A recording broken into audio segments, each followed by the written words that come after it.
Баршаңызға сәлем. Бүгін біз сіздермен біліп жүр арнасында қолтықтағы жағымсыз иісті 3 әдіспен кетіру жолын айтатын боламын. Каналыма тіркеліп, қолдап кетіңіз. Денеңізден шығатын жағымсыз иіс сізді жайсыз жағдайға қалдырады. Оны кетіруден алдын шығу себебін анықтап алыңыз. Жалпы, жағымсыз иіс терлеудің нәтижесінде пайда болады. Себебі терлеу барысында бактерия көп бөлінеді де, нәтижесінде қолтықтан жағымсыз иіс шыға бастайды. Оны кетіру үшін үй жағдайында мына әдістерді қолданыңыз. Гигиена сақтаңыз. Қолтығыңыз терлеген кезде ылғалды сулықпен, артынан құрғақ сулықпен сүртіңіз.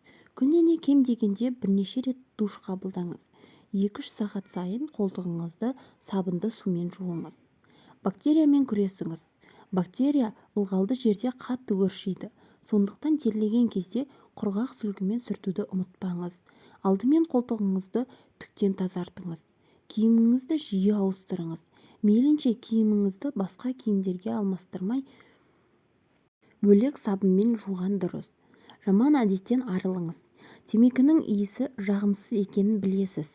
Сол секілді спиртті ішімдіктен де жұпар иіс аңқымайды. Сондықтан да жаман иісті денеңізге сіңдіріп алмау үшін барынша сақтаныңыз. Темекі шегуді, арақ ішуді доғарғаныңыз жөн. Су режимін сақтаңыз. Су – ол өмір. Сіз бір тәулік түгілі 1 сағат сусыз жүре алмайсыз. Сондықтан күніне кем дегенде 6 стақан су ішуге әдеттеніңіз. Бұл қолтықтан шығатын жағымсыз иісті жоятын қасиетке ие. Себебі су ағзадағы улы токсин мен шлакты сыртқа шығарып, бактерияның пайда болуына жол бермейді. Дұрыс тамақтаныңыз. Қолтықтағы жағымсыз иіске тамақтану мәзіріңізде де себеп болуы ғажап емес. Мүмкіндігінше құрамы пробиотикке бай тағамды тұтыныңыз. Күніне 1 рет табиғи йогурт ішіңіз. Оған қоса жасыл түсті көкөністер көбірек жеңіз. Ал майлы қуырылған тағамдарды, кофені шектегеніңіз жөн. Халық әдісі де қолтықтағы жағымсыз иісті кетіреді. Алма сірке суы. 1 ас қасық алма сірке суды 1 стақан суға араластырып, ыдысқа құйыңыз. Басына сепкіші бар қалпақ кигізіп, қолтығыңызға себіңіз. Немесе мақтаны алма сіркесі суына малып алып, қолтығыңызды сүртіңіз. Ас содасы. 1 шай қасық ас содасын 1 шай қасық лимон шырынын араластырып, қолтығыңызға жағыңыз. Шамамен 2 минуттан соң қолтығыңызды қоспаны жылы сумен жууға болады. Соданың жағымсыз иісті кетіретін қасиеті бар екені ежелден белгілі. Лаванда майы.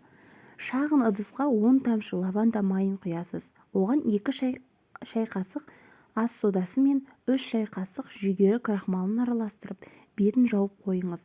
Ыдысты күн тимейтін салқын жерге қою керек. Шамамен 5-7 күннен соң дайын болған қоспаны қолтығыңызға жағыңыз. Емді күнде жүргізу керек. Антибактериялық қасиеті бар лаванда қолтықтағы жағымсыз иісті жойып, терлеуді тоқтатады. Егер де сізге осы кеңестер пайдалы болса, келесі пайдалы кеңестерді жіберіп алмас үшін арнама тіркеліп, қоңырауша белгісін басуды ұмытпаңыз.